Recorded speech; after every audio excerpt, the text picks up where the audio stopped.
Hello my dear student, welcome to my channel Academic Booster by अफसर sir. Student, आज मैं Bihar board में 2016 में पूछे गए द्वितीय पाली के प्रश्न का सॉल्व लेकर आया हूं।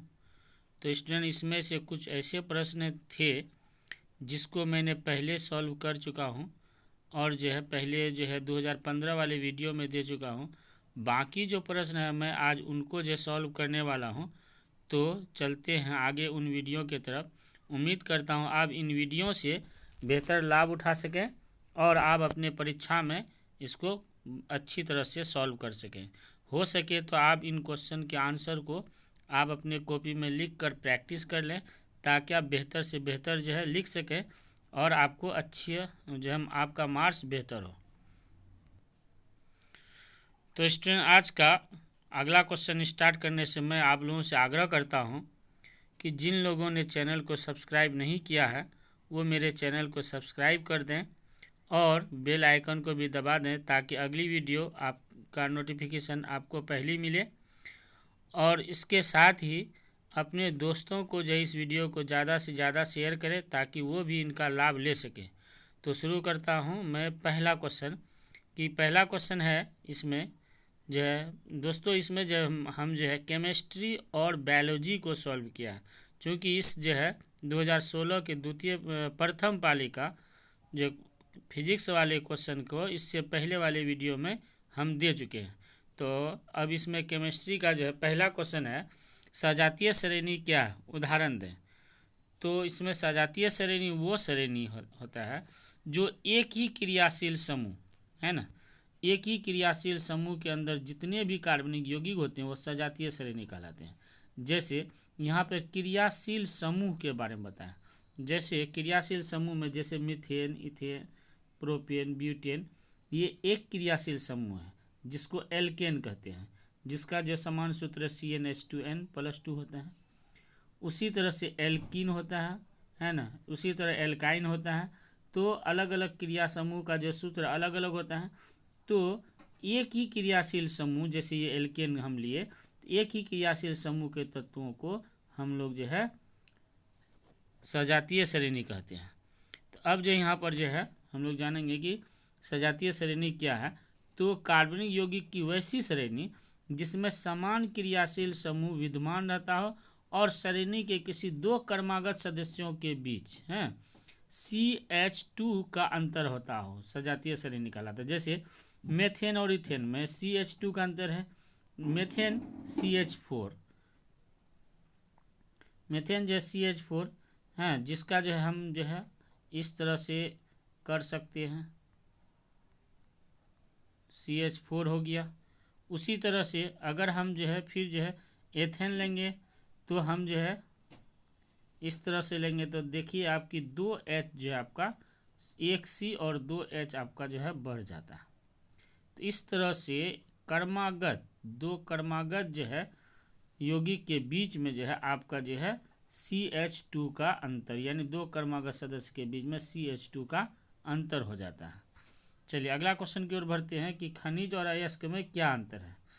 तो स्टूडेंट बता दूं कि खनिज वो पदार्थ होता है जिसको ज़मीन से निकाला, यानी जितने भी पदार्थ को ज़मीन से निकाला जाता है, चाहे वो धातु हो या अधातु हो या मिश्र धातु हो, वो सारा खनिज कहलाता है ना। जैसे कोयला, पेट्रोलियम अधातु है, उसको भी निकाला जाता है।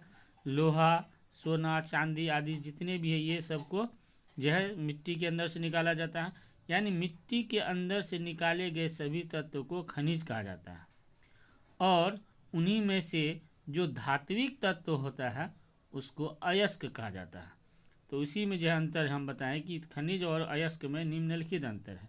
क्या अंतर है कि खनिज वह पदार्थ है जिसे ज़मीन के अंदर खुदाई करके प्राप्त किया जाता है, परंतु जिन खनिजों से धातुओं का निष्कर्ष सफलतापूर्वक किया जाता है उन्हें अयस्क कहा जाता है। यानी उन खनिजों में से जिसमें धात्विक तत्व मौजूद होता है उसी को हम अयस्क कहते हैं, एलॉय। और दूसरा है कि कुछ खनिजों में धातु की मात्रा पर्याप्त होती है तो कुछ खनिजों में नहीं होते। जैसे अगर धात्विक खनिज है तो उसमें उसमें धातु की मात्रा होगी। जो अधात्विक खनिज है उसमें धातु की मात्रा नहीं होगी, है ना। परंतु सभी अयस्क में धातु की मात्रा मौजूद होता है, यानी जिसमें धातु होता है उसी को तो अयस्क कहते हैं। अब जो है स्टूडेंट, एक अंतर हमने यहाँ पे नहीं लिखा, हम जो है छूट गया कि यहाँ पर आप जोड़ सकते हैं कि सभी खनिज जो है वो अयस्क नहीं है, परंतु सभी अयस्क जो है वो खनिज हो सकता है। सभी खनिज अयस्क नहीं हो सकता, किंतु सभी अयस्क जो है वो खनिज हो सकता है, क्योंकि अयस्क जो वो खनिज ही है, उसको मिट्टी के अंदर से निकाला जाता है। चलिए अगला क्वेश्चन, ये तीसरा क्वेश्चन जो है, चांदी, सोना और प्लेटिनम का उपयोग आभूषण बनाने में क्यों किया जाता है। तो इस क्वेश्चन का हम आंसर जो है 2015 के जो द्वितीय पाली में जो है केमिस्ट्री वाले द्वितीय पाली में सॉल्व कर चुके हैं, और यहाँ भी सॉल्व करके दे दिए हैं, तो इसमें हम जो है वक्त नहीं ज़्यादा, इसमें हम डिटेल नहीं जाते हैं। चलिए अगला क्वेश्चन है, उदासीनीकरण क्या होता है। उदासीनीकरण, इसमें आप जो है जानते हैं कि जैसे अगर हाथ में आपका कोई तेलीय पदार्थ या कुछ जो है अम्लीय पदार्थ लग जाता है, तो आप उन्हें साबुन से धो लेते हैं, तो साबुन से धो लेते हैं तो वो जो अम्लीय पदार्थ, साबुन जो एक क्षार है, तो जब वो अम्ल और क्षार एक दूसरे के साथ अभिक्रिया होता है तो वो उदासीन हो जाता है, यानी ना वो अम्ल रहता है और ना ही वो क्षार रहता है, तो जिसके वजह से वो लवण बनता है और पानी बनता है। तो इसीलिए यहाँ पे है उदासीनीकरण वही क्रिया है, जब किसी अम्ल का क्षार के साथ अभिक्रिया होती है तो लवण तथा जल का निर्माण होता है। ऐसी क्रिया में ना अम्लीय विलयन बनता है और ना ही क्षारीय, ऐसी क्रिया को उदासीनीकरण कहा जाता है। जैसे सोडियम हाइड्रोक्साइड है ना, सोडियम हाइड्रोक्साइड जो कि एक क्षार है, और हाइड्रोक्लोरिक एसिड HCl, तो इन दोनों की अभिक्रिया करने से सोडियम क्लोराइड, ये लाइन यहाँ गया, सोडियम क्लोराइड यानी जिसको नमक बोलते हैं, लवण, वो बनता है और पानी बनता है। उसी तरह से यहाँ पर जो हाइड्रोजन सल्फेट है ना, H2SO4 यानी सल्फ्यूरिक एसिड जिसको बोलते हैं, ये एसिड है, अम्ल है, H2SO4 ये अम्ल है, सल्फ्यूरिक अम्ल है, और यहाँ पर जो है सोडियम हाइड्रोक्साइड के साथ अभिक्रिया किया गया है, तो यहाँ पर सोडियम सल्फेट बना Na2SO4, यानी सोडियम सल्फेट जो कि लवण है, लवण बना और पानी जो है बना है। चलिए आगे चलते हैं। अगला इसी तरह से साबुन और मार्जक में क्या अंतर है, इसका भी हम जो है पहले जो है 2015 के द्वितीय जो है जो भाग है, द्वितीय पाली का जो केमिस्ट्री वाला भाग है, उसमें हम कर चुके हैं। फिर भी हम यहाँ पे लिख दिए, जो इम्पोर्टेंट था उसको लिख दिए, जो उतना इम्पोर्टेंट नहीं था उसको हम नहीं लिखे, लेकिन फिर भी वैसे सारा इम्पोर्टेंट है। आप जो पिछली वीडियो में जा कर के देख सकते हैं, और आप यहाँ से भी लिख सकते हैं साबुन और इसमें अंतर। अगला क्वेश्चन है, अयस्क क्या है, इसके सांद्रण की विभिन्न विधियों का उल्लेख करें। अयस्क पहले भी हम लोग जो है अंतर में भी जान चुके हैं कि अयस्क क्या है। अयस्क वह ठोस पदार्थ है जिससे शुद्ध धातु प्राप्त किया जाता है, यानी इन्हीं अयस्क से जो है शुद्ध धातु प्राप्त किया जाता है। इसके निष्कर्षण से यही सांद्रण जो है, ये जो होता है, ये निष्कर्षण ये जिसके जो है इन अयस्कों से धातु का निर्माण होता है, यानी धातु निकाला जाता है। तो इसका जो है सांद्रण की क्रिया जो निम्नलिखित है। तो पहला इसमें से हाथ से चुनकर, अगर अयस्क में कोई ऐसी अशुद्धि हो जो बड़ा बड़ा कण के रूप में हो, टुकड़ा के रूप में हो, जिसको आसानी से हाथ से पकड़ा जा सकता हो, तो आसानी से उसको हाथ से चुन करके अलग किया जा सकता है। तो इस तरह से हम लोग अलग करते हैं। अयस्क वह है ना, अयस्क में उपस्थित बड़े आकार के अशुद्धियों को हाथ से चुनकर बाहर किया जा सकता है ना। दूसरा, गुरुत्व पृथक्करण विधि। गुरुत्व पृथक्करण विधि क्या है स्टूडेंट? गुरुत्व पृथक्करण विधि है कि अगर एक जो है इस तरह का ढालूनुमा टेबल लेते हैं, और इस ढालूनुमा टेबल में जो कुछ जो इस तरह से मेरी बना देते हैं, तो ऐसा जो क्रिया जो होता है ये उन्हीं अयस्कों के साथ किया जाता है जिसमें जो है उस अयस्क की अशुद्धि जो है ना, अयस्क जो है वो अशुद्धियों से ज़्यादा भारी हो, यानी अशुद्धि अयस्क से हल्का हो, तो उन चीज़ों को क्या है इस तरह से मेर बना दिया जाता है। अब जो है अयस्क को पानी में खूब घोल करके इन मेरों के साथ जो है प्रवाहित किया जाता है। इसमें अयस्क जो इसमें अटक जाता है और जो है जो अशुद्धि है वो पानी के साथ वो निकल जाता है ऊपर होकर के, है ना। इस प्रकार जो है अयस्क को शुद्ध किया जाता है। तो अब आगे चलते हैं, अगला पॉइंट चलते हैं, फेन प्लावन विधि। फेन प्लावन विधि क्या है? तो इसमें अयस्क के जो भारी जो चूर्ण होते हैं, है ना, तो अयस्क को क्या किया जाता है, एक टैंक में डाल करके, यानी जो अयस्क होता है उसको एक टैंक में डाल करके और उसमें थोड़ा तेल डाल करके उसमें वायु प्रवाहित किया जाता है और उसको घोला जाता है। जब ये घोलीय विलयन, ये जो विलयन होता है, इस विलयन का जो अशुद्धियाँ अपद्रव जो है, ये अपद्रव का मतलब अशुद्धि हुआ, है ना, ये विलयन जो है का जो अपद्रव जो है जल में घुल जाता है और उसके हल्के कण फेन प्लावन के साथ, जो फेन होता है यानी झाग बनता है, वो उसके साथ जो है ऊपर की तरफ आ जाता है, जिसको अलग कर लिया जाता है। फिर उसके नीचे जो पदार्थ है उनको जो है फिर जो है अम्ल के साथ मिला दिया जाता है, जिससे फिर सांद्रित अयस्क को छान कर इसको जो है सुखा लिया जाता है। इस तरह से फेन प्लावन विधि किया जाता है अयस्क को जो है शुद्धिकरण के लिए। उसके बाद अगला है लास्ट, इसका पॉइंट हम 4 ही पॉइंट दिए हैं, क्योंकि आज के जो हिसाब से जो ये 4 पॉइंट जो है 150 वर्ड के लिए काफ़ी है। उसके बाद अगला है कि द्रव्यन विधि, है ना।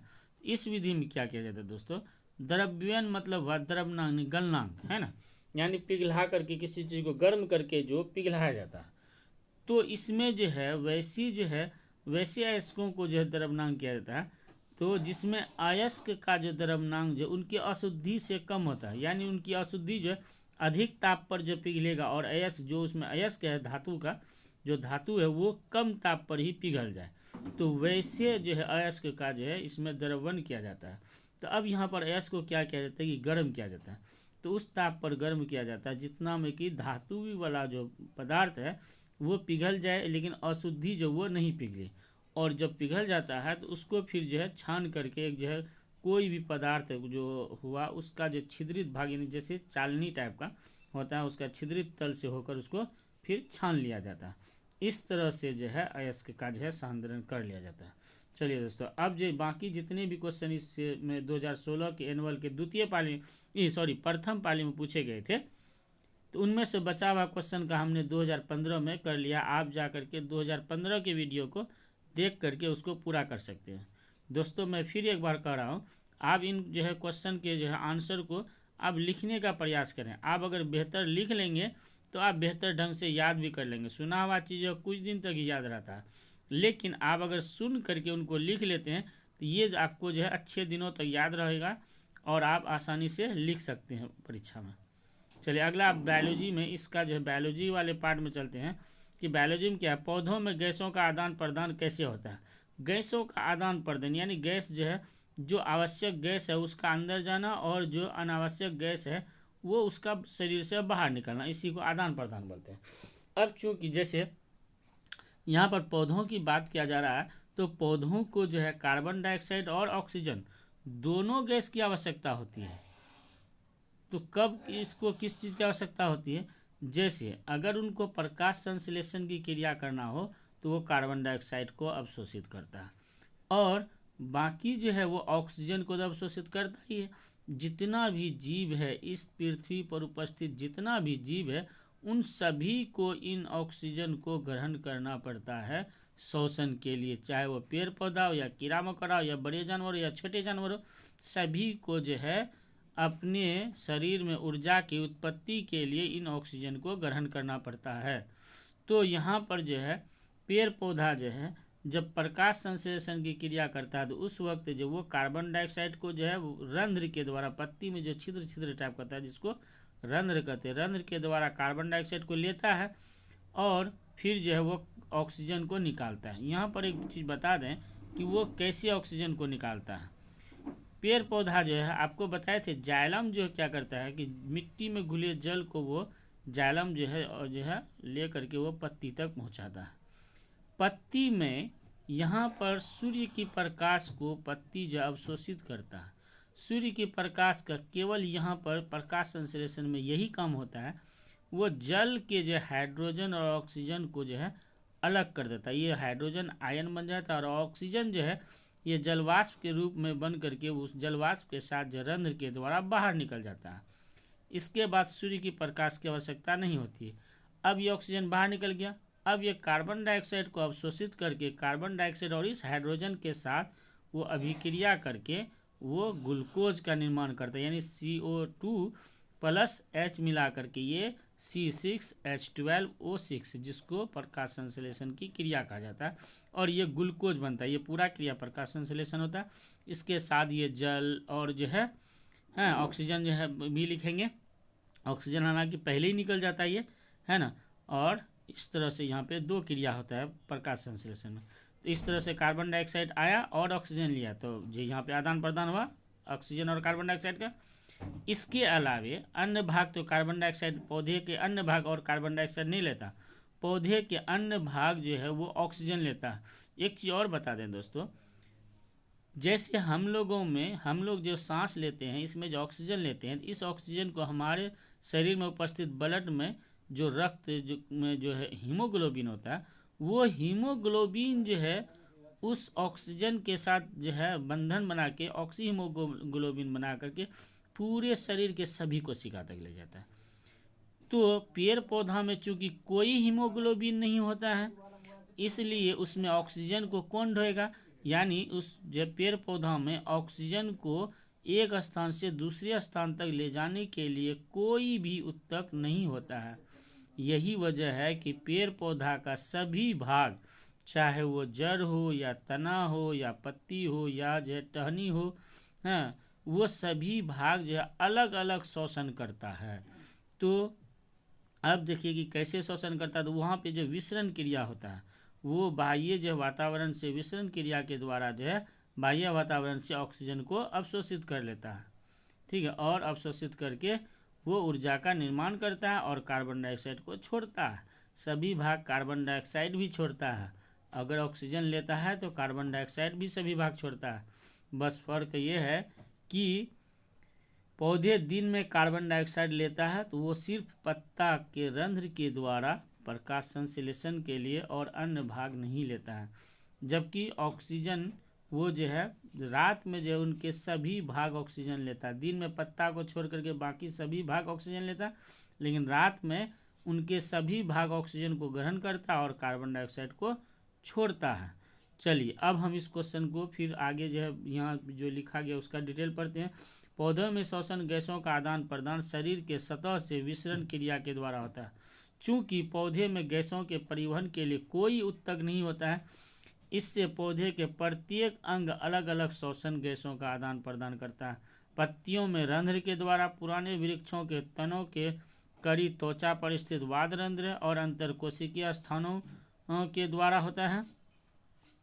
जड़ मिट्टी में घुले ऑक्सीजन को मूल रोम के द्वारा जो है ग्रहण करता है और कार्बन डाइऑक्साइड को बाहर निकालता है। ये सारा चीज़ फिर पौधे दिन में जो है वायुमंडल से कार्बन डाइऑक्साइड का उपयोग कर प्रकाश संश्लेषण करता है और ऑक्सीजन छोड़ता है, जबकि रात में वायुमंडल से ऑक्सीजन को ग्रहण करता है और कार्बन डाइऑक्साइड को रंध्र के द्वारा वो बाहर निकाल देता है। चलिए अब अगला क्वेश्चन की ओर चलते हैं कि पित्त क्या है, मनुष्य के पाचन में इसका क्या महत्व है।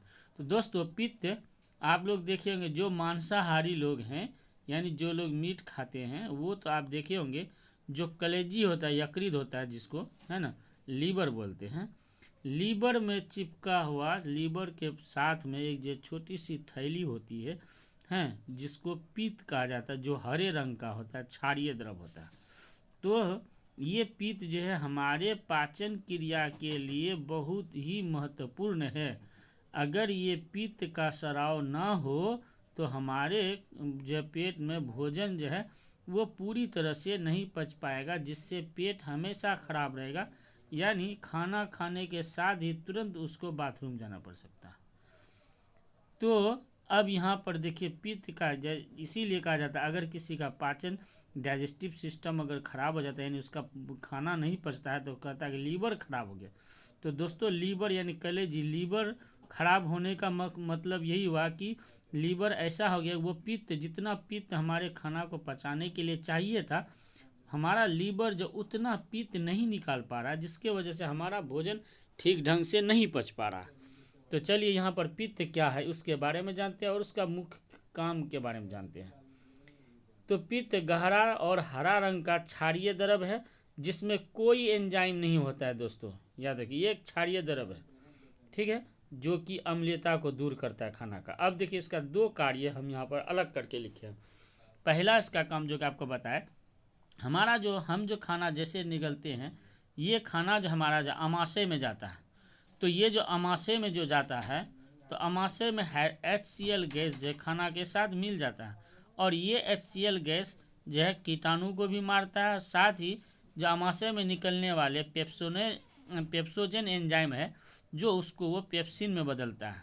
तो यहाँ पर हमारा भोजन जो है वो अम्लीय हो जाता है। तो उस अम्लीयता को नष्ट कर, ये अम्लीय भोजन जो है जो काइम का रूप ले लेता है आमाशय में, ये काइम जो है पहुँच जाता है जा कर के छोटी आंत के गढ़नी में, जो छोटी आंत का पहला वाला भाग है या सी के तरफ, उसमें पहुंच जाता है। तब यहाँ गढ़नी में जो है यहाँ से गढ़नी में प्रवेश करता है, जो हमारा जो ये पित्ताशय से एक नली जो है निकलता है, हैं, जिसको पित्त नली कहते हैं, और इसी के साथ अग्नाशय नली भी इसके साथ जुड़ करके, दोनों जुड़ करके गढ़नी में खुलता है। तो अग्नाशय जो है ये 4 तरह का एंजाइम लेके जाता है, जबकि पित्ताशय से जो पित्त लेके जाता है। और ये जो गढ़नी में जैसे आमाशय से भोजन आया, तो इस भोजन की अम्लीयता जो कि HCl मिला था, इसकी अम्लीयता को नष्ट कर देता है, ताकि ये जो है अग्नाशय का जो एंजाइम है, 4 एंजाइम ट्रिप्सिन, एमाइलेस, लैपेस और न्यूक्लियस, ये चारों एंजाइम इसके भोजन के साथ क्रिया कर सके। साथ ही छोटी आंत में फिर एंजाइम निकलता है, वो सारा एंजाइम जो है इस भोजन के जो है के साथ जो है क्रिया करके उनको जो छोटे छोटे अणु में यानी सरल अणु में तोड़ सके। इसके साथ देखिए दोस्तों, साथ में क्या करता है ये पित्त जो लवण की सहायता से, लवण मतलब जो नमकीन चीज़ हम लोग खाते हैं, है ना, तो लवण, यही वजह है कि जो है हमारा थायरॉक्सिन ग्रंथि जो है जो है थायरॉक्सिन ग्रंथि जो है जो थायराइड ग्रंथि जो थायरॉक्सिन हार्मोन निकालता है, तो वही थायरॉक्सिन हार्मोन यहाँ पर जो काम करता है। तो पित्त जो लवण की सहायता से भोजन के वसा यानी चर्बी, वसादार वाला को विखंडित करता है और उसका पायसीकरण करता है, यानी उसको जो उसकी जो वश्यता को ख़त्म करता है, ताकि वसा को तोड़ने वाले एंजाइम उस पर आसानी से क्रिया करके, है ना, उसको सरल अणु में बदल सके। चलिए दोस्तों, इस तरह ज़्यादा लेट हो रहा है। चलिए अब आगे क्वेश्चन, ये उत्सर्जन क्या है, इनके बारे में भी जो हम पहले बता चुके हैं। यानी जीवों में उपापचयी क्रिया के फल से उत्पन्न अपशिष्ट पदार्थ का शरीर से बाहर निकलने की क्रिया उत्सर्जन, है ना, फेफड़ा ये सब जाता है। चलिए अब यहाँ पर मस्तिष्क की रचना के बारे में हम लोग जानते हैं। तो मस्तिष्क की रचना के बारे में जो है जानते हैं कि मस्तिष्क जो हमारा जो मस्तिष्क है वो कैसा जटिल भाग है। हमारा मस्तिष्क का ये 2/3 भाग आप यहाँ से देख रहे हैं कि ये देखिए, यहाँ से ले करके इस तरह से, यहाँ से ऐसे ऐसे, ये पूरा जो है, ये पूरा हमारा जो है सेरिब्रम है। सोचिए, ये 2/3 भाग हमारा जो है, अगर इसको करें 3 भाग, देखिए 3 भाग कीजिए तो 2 भाग जो हमारा ये सेरिब्रम ही है। इसीलिए कहा जाता है कि मस्तिष्क का 2/3 भाग जो है वो सेरिब्रम यानी पर मस्तिष्क, ये जो है पर मस्तिष्क को ही सेरिब्रम कहा जाता है ना, ये सेरिब्रम है। तो सेरिब्रम में ये जो होता है, ये देखिए, ये जो उभरा हुआ भाग है ये सल्कस हुआ, और इसका ये जो झिल्ली टाइप का हुआ ये गैरस हुआ। तो ये सेरिब्रम, ये सल्कस गैरस, जिसको हम लोग आम भाषा में गूद कहते हैं, गूद ये होता है। यही जो है हमारे जो है मस्तिष्क का, समझिए, हार्ड डिस्क है ना, जो याददाश्त को रख। देखिए, मस्तिष्क का कार्य आपको याद रखने का आसान तरीका है कि 4 चीज़ याद रखिए: मैथ, रीजनिंग, इमोशन, मैथ हुआ, अब रीजनिंग हुआ, इमोशन हुआ, है ना, और ये तीनों चीज़ हुआ, ये काम साथ में क्या करता है, ये स्टोरेज यानी सभी चीज़ को ये जमा रखता है ना। इसको शॉर्टकट में समझ सकते हैं, है ना, अगर जो समझने। मैथ मतलब कैलकुलेशन, जो कैलकुलेट करता, जोड़ घटा गुना करता। रीजनिंग मतलब तर्क वितर्क करता है, क्या चीज़ होना चाहिए, क्या नहीं होना चाहिए, कैसे होना चाहिए। इमोशन, इमोशन से मतलब दोस्तों कि जैसे डर, गुस्सा, प्यार, है ना, ये इमोशन के अंतर्गत आता है, और साथ में ये स्टोरेज का काम करता है। चलिए दूसरा भाग जो है मध्य मस्तिष्क है ना। उसके बाद देखिए, ये जो है पीछे वाला भाग जो आपका ये जो है पश्च मस्तिष्क। पश्च मस्तिष्क यहाँ देखिए दोस्तों, यहाँ पर लिखे हैं पश्च मस्तिष्क, ये पश्च मस्तिष्क का भाग है। ये पोन्स वेरेलाई आगे वाला भाग जो कि श्वसन की क्रिया को नियंत्रित करता है। ये मेडुला ऑब्लेंगेटा, ये वाला भाग जिसको ब्रेन स्टेम भी बोलते हैं, मेडुला ऑब्लेंगेटा, ये अनैच्छिक क्रिया को नियंत्रित करता है। उसके बाद ये जो हमारा अनुमस्तिष्क, जिसको सेरिबेलम यानी छोटा दिमाग कहते हैं, ये वाला देखिए कोबी के फूल की तरह, इसको बोलते हैं सेरिबेलम। ये छोटा मस्तिष्क है ना, छोटा दिमाग। ये क्या करता है, हमारे शरीर में जितनी भी ऐच्छिक क्रिया होती है उनको करने की जिम्मेदारी होती है। कहा जाता है अगर हमारे मस्तिष्क के इस सेरिबेलम को हटा दिया जाए तो हमारा हाथ, पैर, जबान आदि जो काम, आँख आदि सारा काम करना जो ये बंद हो जाएगा। ठीक है, इस तरह से जो है हम मस्तिष्क का जो है कर दिए। चलिए आगे चलते हैं। यहाँ पर आपको जो है डिटेल सिर्फ समझा देते हैं, चूँकि सिर्फ फिगर को बनाना है। आप इस फिगर को इस तरह से बनाएंगे और बना करके आप प्रैक्टिस करेंगे बार बार। देखिए दोस्तों, यहाँ से आप ऐसे लेंगे, इस तरह से ले करके आप इसको इस तरह से कर देंगे। उसके बाद एक चीज़ बताना भूल गए, उसके बाद यहाँ से 2 लकीरें से खींच देंगे। इस भाग को कॉर्पस केलोसम कहा जाता है। क्या कहा जाता है? कॉर्पस केलोसम, है ना। ये दोनों को जोड़ता है, ठीक है। उसके बाद यहाँ से आप जो है इस तरह से एक भाग इस तरह से ऐसे करके यहाँ से ऐसे गोल टाइप का बना करके, उसके बाद तब यहाँ से फिर एक गोल लेके यहाँ आ जाएंगे, है ना। उसके बाद इसको ऐसे करके तब यहाँ पर फूल के टाइप का बना लेंगे दोस्तों, ठीक है। इस तरह से आपका मस्तिष्क बन जाएगा, आप इसको प्रैक्टिस कर लेंगे। उसी तरह से आपको नेफ्रॉन के बारे में पहले भी बता चुके हैं। अगला क्वेश्चन हमारा नेफ्रॉन की स्वच्छ क्रमांकित चित्र बनाए। नेफ्रॉन का 2015 के वीडियो में जो है हम जो है बता चुके हैं। आप इसको जो है वहाँ डिटेल देख लेंगे। आप सीधे जान लें कि ये वाला जो भाग है हमारा, इसको बोलते, यहाँ से ये जो कप वाला भाग है ये मेलपिगियन कोष कहलाता है। इसके अंदर 2 आ गया। ये जो अंदर वाला भाग ग्लोमेरुलस हुआ, है ना, जिसको केशिका गुच्छ कहते हैं हिंदी में।